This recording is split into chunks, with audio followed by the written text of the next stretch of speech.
which was that the sword would never depart from his house. What did this mean? It meant violence would be a constant in his home. David was told that calamity would come upon him from his own household. He was told that his wives would be given to one close to him, and that he would sleep with David's wives in broad daylight. Through the prophet Nathan, the Lord went on to tell David that what he did in secret, the Lord would now do right before Israel in broad daylight. So you see, it was made clear that you can have, but I have to take. David was able to keep his life and Bathsheba and even have his sin taken away from him. But he also has to have his son, the one he created with Bathsheba, taken away. The scriptures tell us that the child was stricken with illness. And despite David's prayers, on the seventh day, his son died. You can have, but I have to take.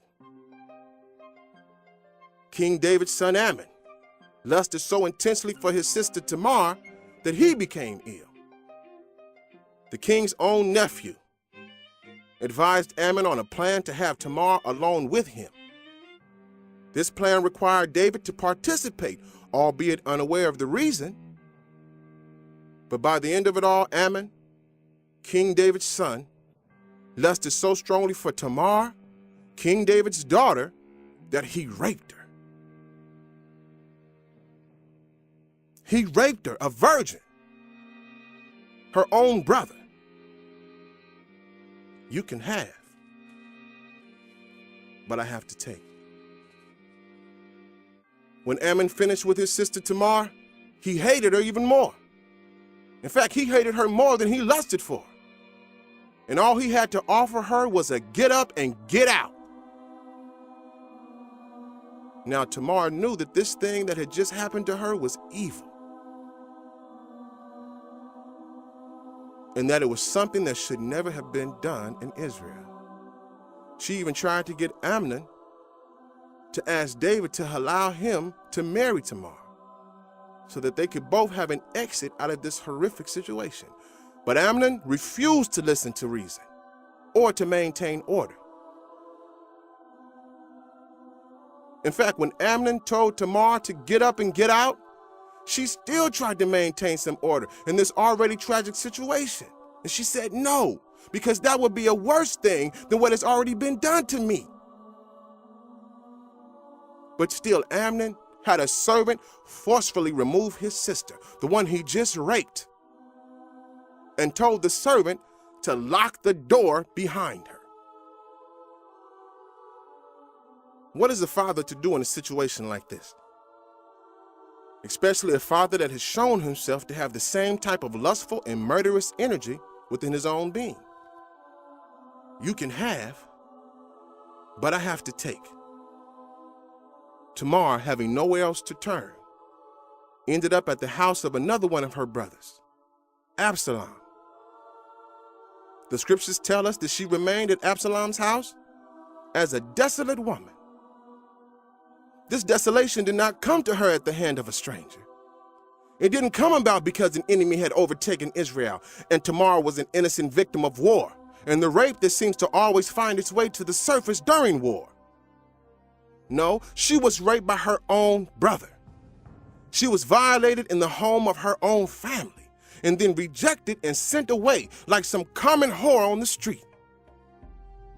You can have, but I have to take. When David found out about what happened to Tamar, he was furious. But could that fury change what happened? No. Could that fury change the fact that his son lusted for his sister so much that he raped her? No, it could not, and it would not. You can have, but I have to take. 2 years later, Absalom is still angered by his sister's rape at the hands of their brother Amnon. So he devised a plan to murder Amnon. And in fact, he did kill Amnon with him and his men. You can have, but I have to take. Absalom gathered his own men to help him kill his own flesh and blood brother. You can have, but I have to take. After Absalom murdered Amnon, he still wasn't finished. He began to turn some in Israel against their king, as their hearts drew closer and closer to Absalom. At one point, it was so bad that David and those who remained loyal to him had to flee out of fear of what Absalom would do to them if they didn't. Absalom even went as far as to sleep with his father's concubines in a tent that was pitched on the roof for all of Israel to see. You can have, but I have to take. Here it was that David had been forced from his palace. He had been forced from a place that was set apart for him by the God of his forefathers, the God who had brought him through so many situations and blessed him with so much, and simply because David decided to forsake order and use wickedness to have that which he had desired, despite what would be taken from him. His own son was being called the king in his place. You can have, but I have to take. At one point, King David's men even had to go to war with Absalom's men. And many fell by the sword, and they were all Israelites.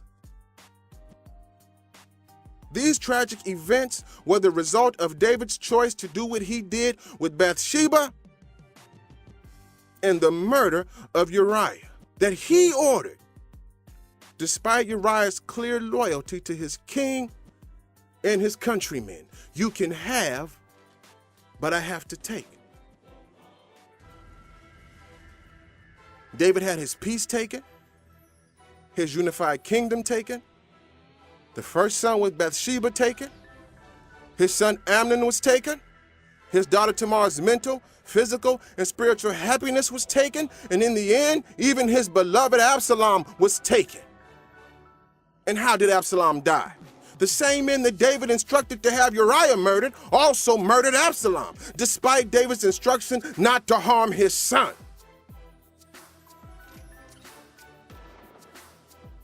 Three javelins forced through Absalom's heart. You can have, but I have to take. The Bible tells us that David was shaken by his son's murder.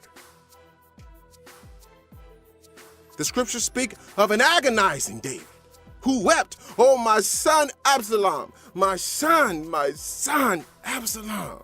If only I had died instead of you. Oh, Absalom, my son, my son." You can have,